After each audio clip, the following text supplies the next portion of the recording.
Good afternoon, Dr. Pogue. Good to virtually meet you here. This is CJ Hall, one of your students here in your marketing class, coming to you from Pelican Rapids, Minnesota. And going to do the market analysis assignment here. And so I'm going to talk about Subway, something I know very well. I was a franchisee for 13 years, having recently just left there and started a new career. But in any case, after 13 years there, I know quite a bit about it. And so I'll tell you a little bit about Subway. Its history. I'll tell you about my history in there, and then I'll talk about the 4 Ps, the product, price, promotion, and place, and kind of their strengths and weaknesses, and their just touch on a little bit of a SWOT analysis. And then I'll end up by just making a recommendation about Subway, something I know a lot about, but I think you'll find it fascinating here. So let me jump into it here right quick here and tell you a little bit about Subway. It actually started in 1965. Most people don't know that it started that long ago, but it was started by a guy named Fred DeLuca, who recently passed away. He ran the company for 50 years, actually, until he passed away. But he was a high school student, and he had just graduated, and he was going to go to college the following fall, and he was trying to decide what to do. And a friend of the family, a doctor, actually gave him $1,000 and said, "Why don't you start a sandwich shop?" He said, "Okay, I'll do that for the summer." And he started that, used that $1,000, started a sandwich shop. By the end of that summer, he had 4 shops running, and never looked back from that. And actually, it was called Pete's Submarines that first year until it changed to Subway. Of course, the brand grew to 45,000 stores worldwide, which is quite amazing. It's actually now the largest single brand in the world, and so it's been kind of fun to be part of that kind of a brand. My personal Subway story is I was a franchisee from 2003 to 2016. I owned as many as 8 stores across Minnesota and South Dakota, in Watertown, South Dakota, and then also in Ada, Hawley, and Barnesville in Minnesota. I was the chair of the regional advertising board for 10 years, so I got a good sense of marketing the brand. I was also on the North Central Operations Board for 10 years, so worked with a group of franchisees and worked with about 600 stores on standardizing their operations. I was a 2008 Regional Franchisee of the Year. I won many local marketing awards. I did all kinds of crazy things in my stores. I once even had a Ride Your Horse to Subway Day, which was pretty fun. So I won lots of awards and got a touch of national marketing, and then took it all the way down to local marketing for myself.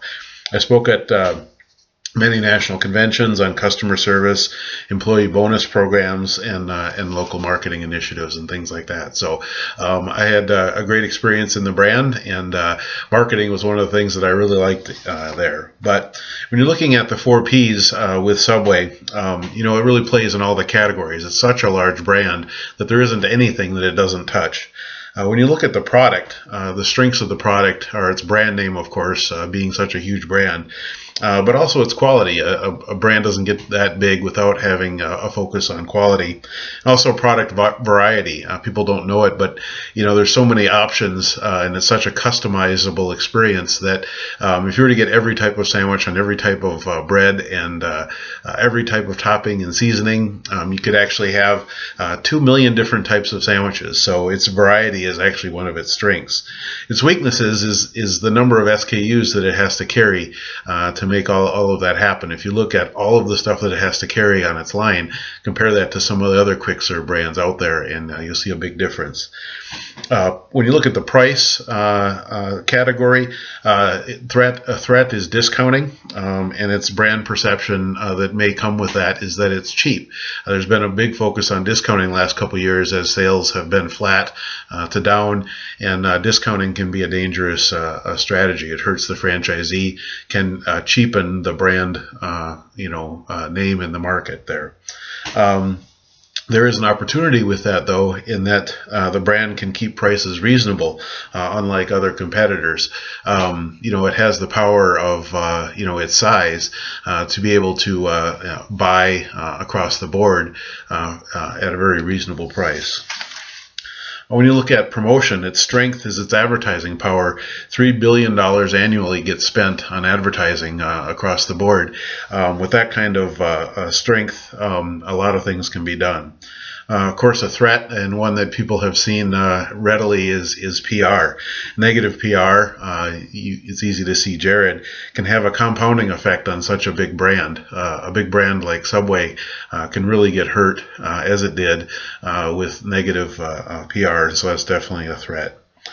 When you look at place, a strength of Subway is its number of locations. They're literally almost everywhere, in every community, big and small. Just within the Red River Valley, there's actually 90 stores within this market. So, its strength is that. Weakness is overdevelopment, too many locations close together, and cannibalization. But my recommendation is to continue to develop and encourage getting as close to one-to-one marketing as possible. With the budget and resources of a brand like Subway has, they should be able to, more so than most, to take advantage of new marketing opportunities and build loyalty by getting closer to their customers. So, and they've done some of that with Apple Pay, Google Wallet, and customizable apps and targeted social media. But there's nothing bigger than Subway, and it's really fun to be part of them, and certainly be watching them closely into the future. Thanks, and have a great night.